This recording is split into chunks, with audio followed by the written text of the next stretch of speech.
Hello everyone. Today I want to talk about something that can change everything for you. You are in an English conversation. Someone asks you a question. A simple question. You know the answer in your language. But before the words can come out, something happens inside your head. You start translating. Japanese to English.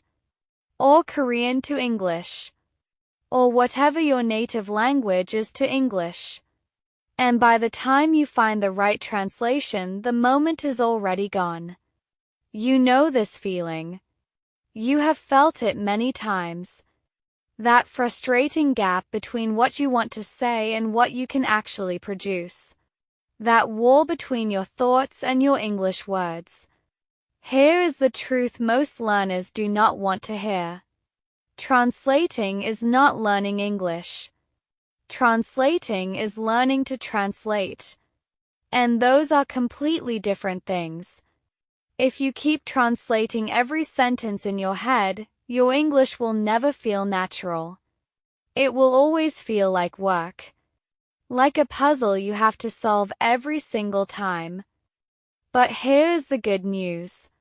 Your brain can change. And today I want to show you exactly how to rewire your brain to think directly in English. Not someday. Starting today.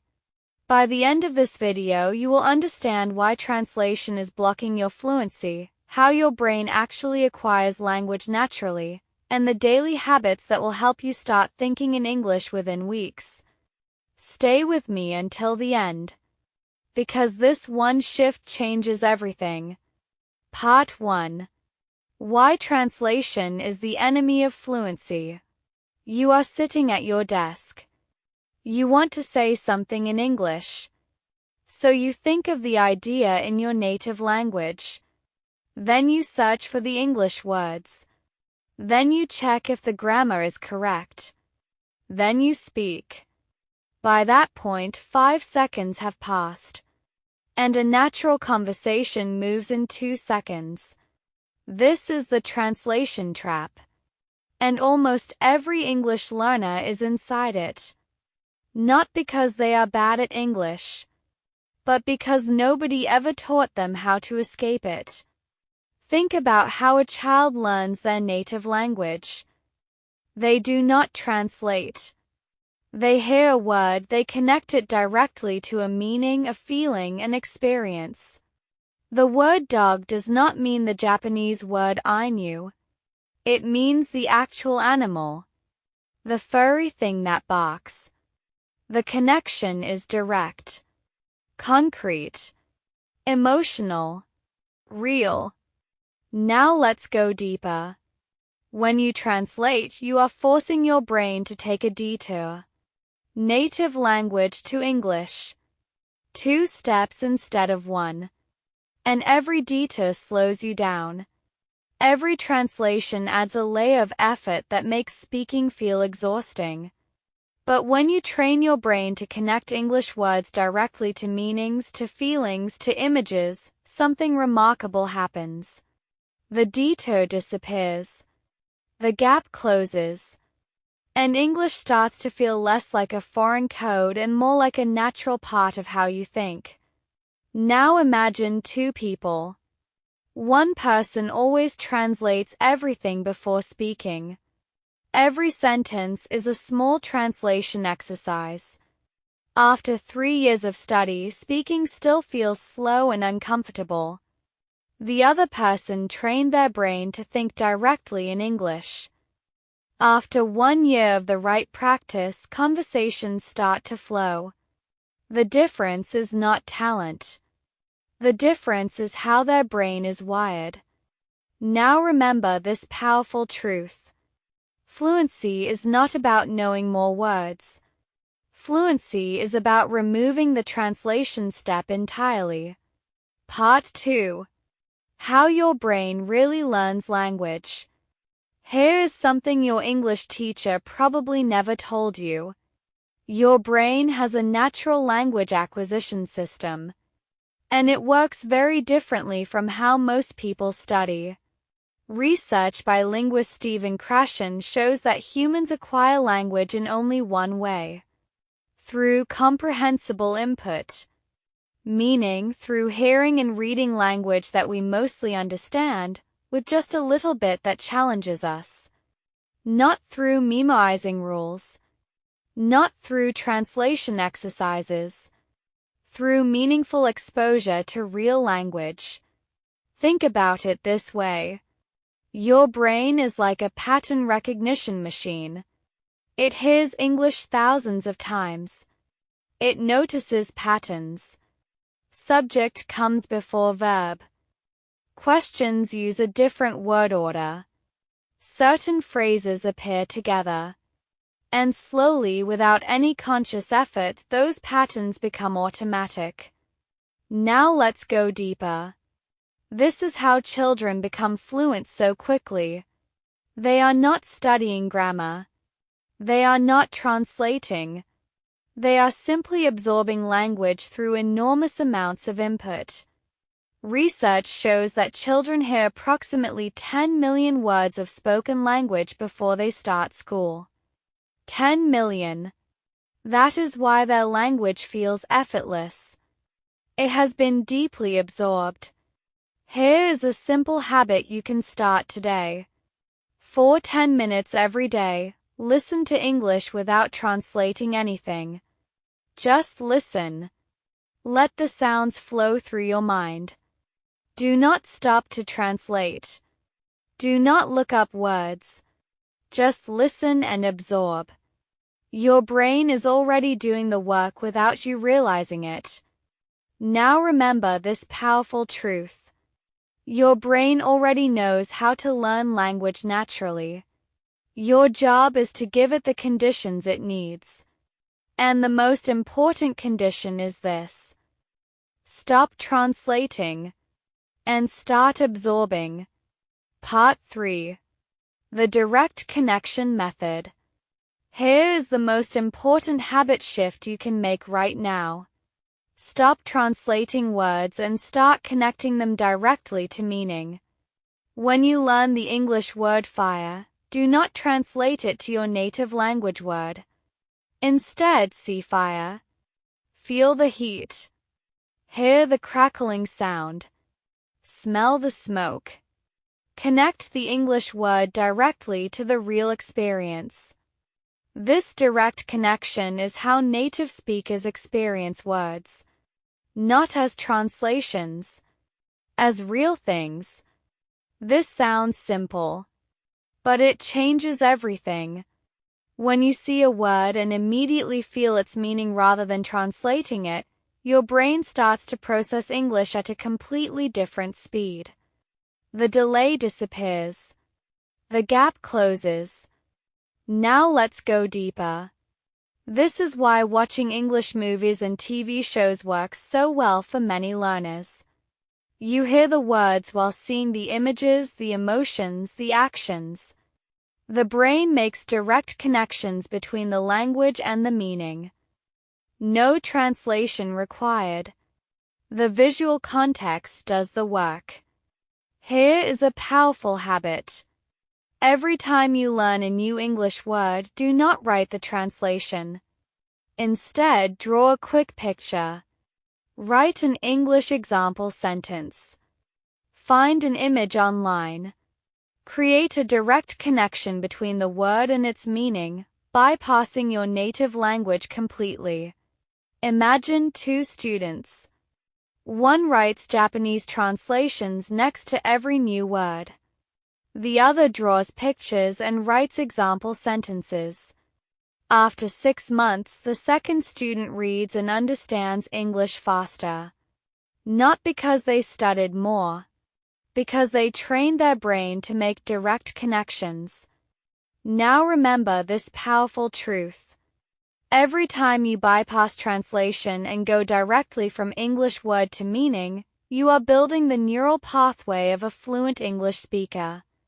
One word at a time. One direct connection at a time. Part 4. The power of thinking out loud. You are on your way to work. Your train is moving through the city. You look out the window and you see buildings, people, cars, clouds. Most people think nothing, or they think in their native language. But here is a practice that will accelerate your English thinking faster than almost anything else. Narrate your life in English. Out loud if possible. In your head if not. Describe what you see, what you feel, what you are about to do. I am on the train. The seats are almost full. A man beside me is sleeping. The city looks gray this morning. I wonder if it will rain. I need to buy coffee before I start work. Simple sentences. Real thoughts. Direct English. No translation.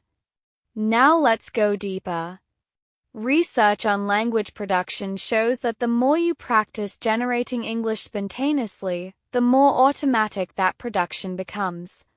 Your brain is building what linguists call fluency circuits. Neural pathways dedicated to producing English automatically. And those pathways only get built through actual production practice. Through speaking and thinking, not just listening and reading. Here is a simple habit you can start right now. Every morning, spend 5 minutes narrating your morning routine in English. I wake up. I turn off my alarm. I drink a glass of water. The room is a little cold today. Simple. Real. Yours. Now remember this powerful truth. You cannot think in English by studying. You think in English by thinking in English. Start today. Even for 5 minutes. And let those 5 minutes become 10. Then 20. Then all day. Part 5. What to do when you get stuck. You are having an English conversation and suddenly the word disappears. You know it. But it is not there. The more you search, the more it hides. And the silence stretches longer and longer. This happens to every English learner. And the way you handle it determines whether you grow or whether you freeze. Most learners panic. They feel embarrassed. They apologize. They switch to their native language. And each time they do this, they reinforce the message to their own brain. English is dangerous territory. Retreat to safety. But here is what fluent speakers do instead. They find another way. They describe the word they cannot find. I am looking for the word that means. It is a kind of. It looks like. It is used when you want to. This skill, paraphrasing, talking around the missing word, is one of the most important fluency skills that exist. Now let's go deeper. Paraphrasing is not a failure strategy. It is an advanced communication strategy. Native speakers use it constantly. When they cannot find the exact word, they describe it. And the conversation continues. Here is a powerful habit. Once a week, choose 5 words from your native language that you do not know in English. Try to explain them in English without looking up the translation. Describe them. Define them. Use them in a sentence. This trains your brain to work around gaps rather than stopping at them. Imagine 2 learners. One stops every time they hit an unknown word. The conversation dies. The other keeps going, describing and paraphrasing. The conversation flows. After a year, who speaks more naturally? The answer is clear. Because fluency is not about having every word. Fluency is about never stopping. Now remember this powerful truth. You do not need every word to have a real conversation. You need the courage to keep going without it.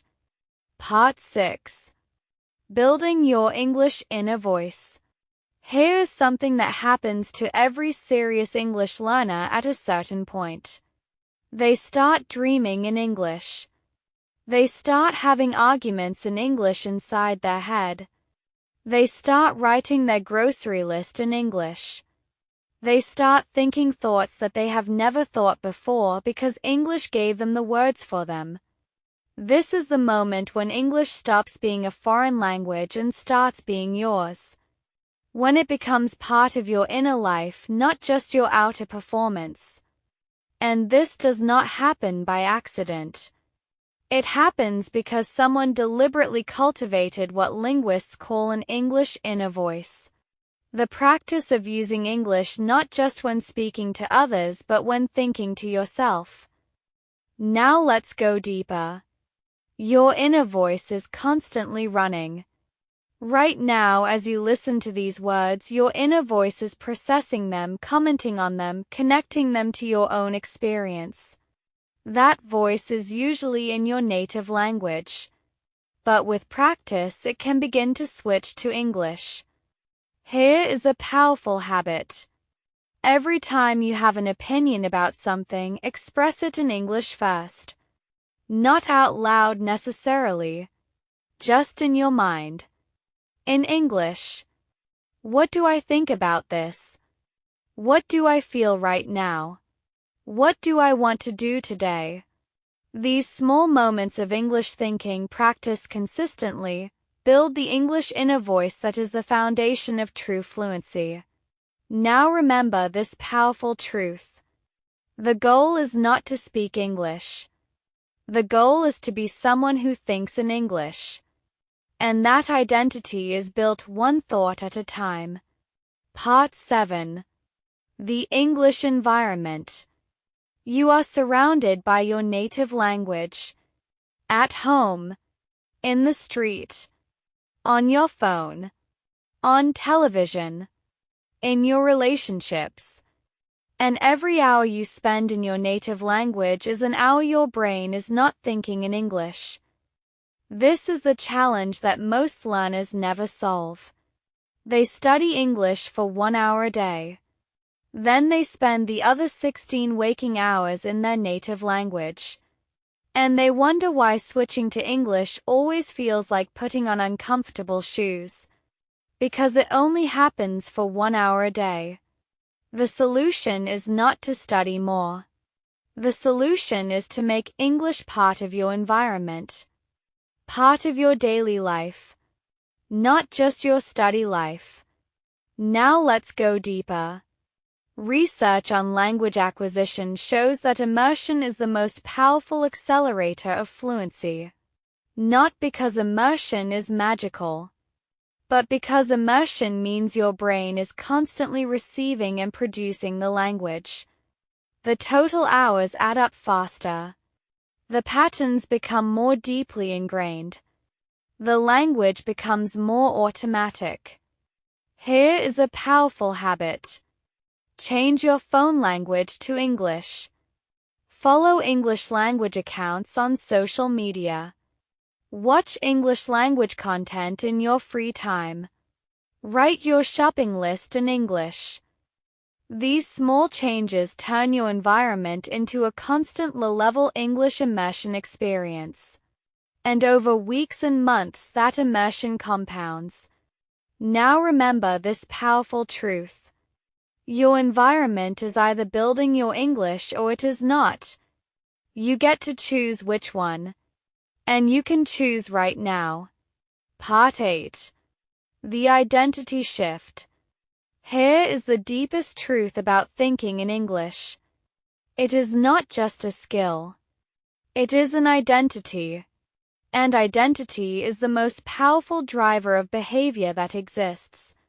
If you see yourself as a person who translates English, you will translate. If you see yourself as a person who thinks in English, you will think in English. The behavior follows the identity. Not the other way around. Research by James Clear on identity-based change shows that the most sustainable behavior change happens when people change how they see themselves. Not just what they do, who they are. And the most powerful way to shift your English identity is through what Clear calls casting votes. Now let's go deeper. Every time you think a thought in English instead of your native language, you cast a vote for the identity of someone who thinks in English. Every time you narrate your day in English, you cast a vote. Every time you choose English content, you cast a vote. And over time, those votes accumulate into an identity. And that identity becomes effortless behavior. Here is a powerful habit. Start saying this to yourself. I am someone who thinks in English. Not I want to be. I am. Present tense. Identity first. Behavior follows. Now remember this powerful truth. You are not trying to learn to think in English. You are someone who thinks in English. Right now. In the process. Becoming more fluent every single day. Part 9.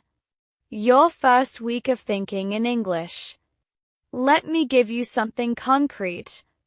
A simple plan for your first week of thinking in English. Small enough to start today. Powerful enough to change your direction. Day 1. For 5 minutes after waking up, narrate your morning in English. I wake up. I feel tired. I need coffee. Simple. Real. Yours. Day 2. Choose 10 objects around you and name them in English without translating. Look at them. Say their names. Connect the English word directly to the thing in front of you. Day 3. When you feel an emotion, name it in English first. I feel excited. I feel a little nervous. I feel grateful today. Direct connection. No translation. Day 4. Watch 5 minutes of English content and try to understand without subtitles. Do not panic when you miss words. Just let it flow. Day 5. Write 5 sentences about your day in English. No translating. Just write what comes. It will be imperfect.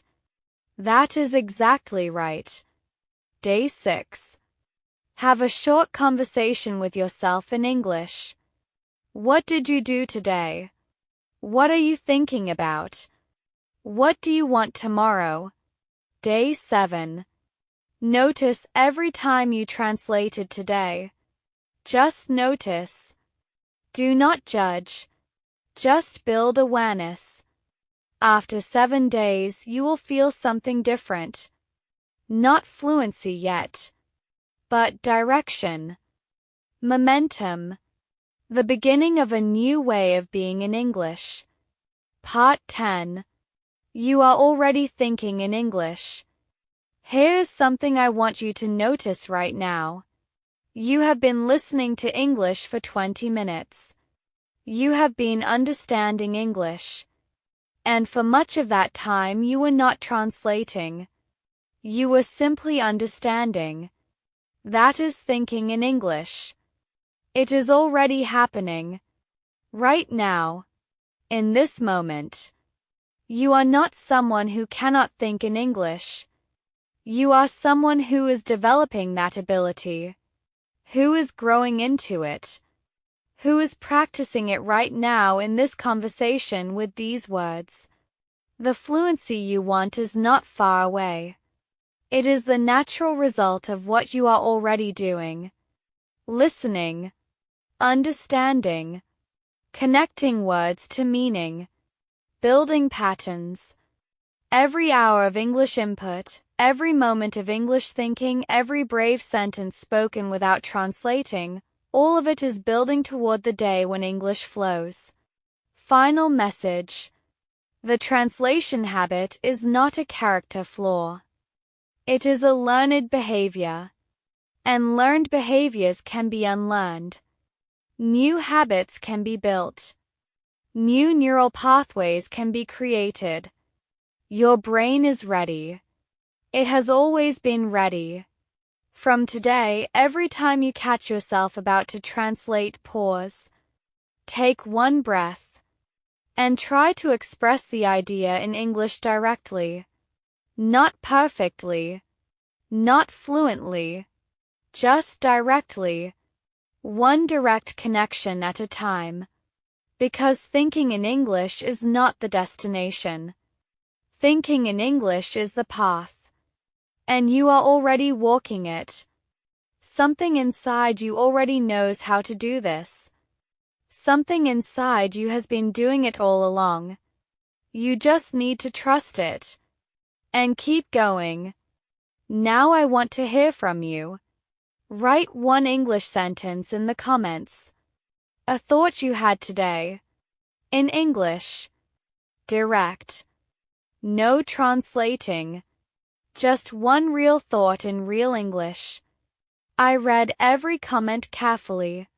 If this video helped you, subscribe to Gentle Wisdom. And remember, you are not learning to translate. You are learning to think. See you in the next video.